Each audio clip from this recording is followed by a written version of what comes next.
Din, mak bilang dengan Eton kan, Eton tak boleh kawan dengan orang biasa-biasa macam Mas Udin. Eton kena kawan dengan orang yang ada-ada. Aduh Eton, kenapa kau tak bilang dengan mak kau Eton? Kalau kau kahwin dengan orang kaya, kata kau akan jadi janda. Janda?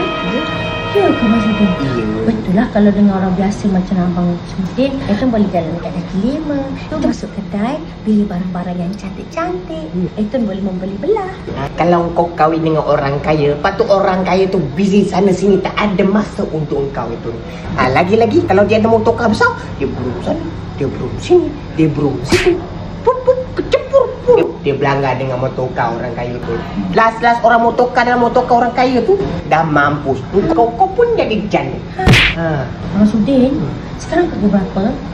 Sekarang ni pukul 11 lagi. Kenapa? Apa kata kita pergi kahwin nak? Wah. Ada can pula. Kalau macam tu, senang nampak. Marilah kita pergi nak dekat kaki. Mari sebelum pukul 12.